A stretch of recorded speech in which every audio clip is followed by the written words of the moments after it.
is global. They were Canadian. Eliza Ann McIntosh Reid was born on October 30th, 1841.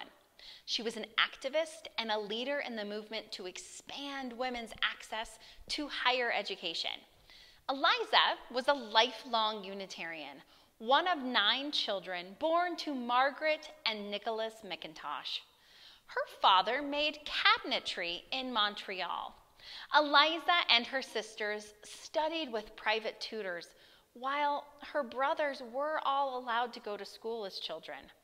She loved music and sang in her church choir, and eventually began to play the organ for her congregation.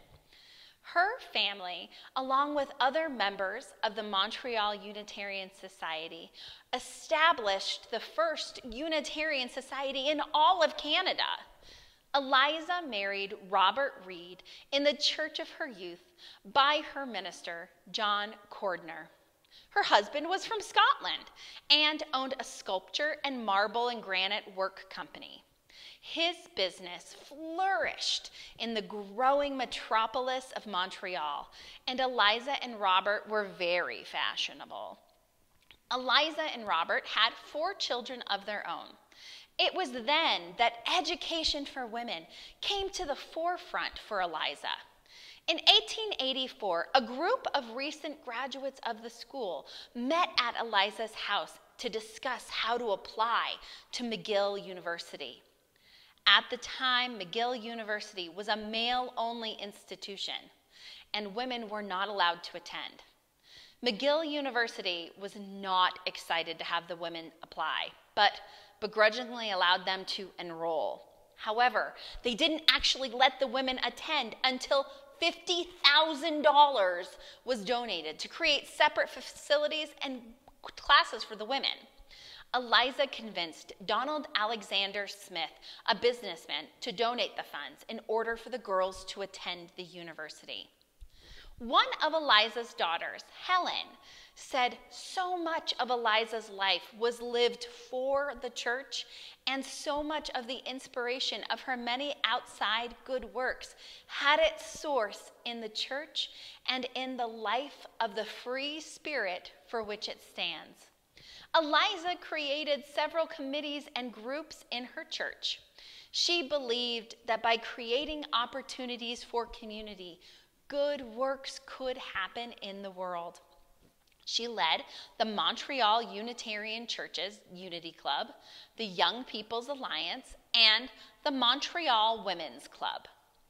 Part of the work of these groups, especially the Women's Club, was to organize women and encourage them to apply for different school and hospital boards and university faculties. They organized lectures on education, law, women's legal status. Remember, at this time, even in Canada, women were barely considered more than their husband or their father's property. Very rarely did women own land or businesses or be allowed to have their own bank accounts.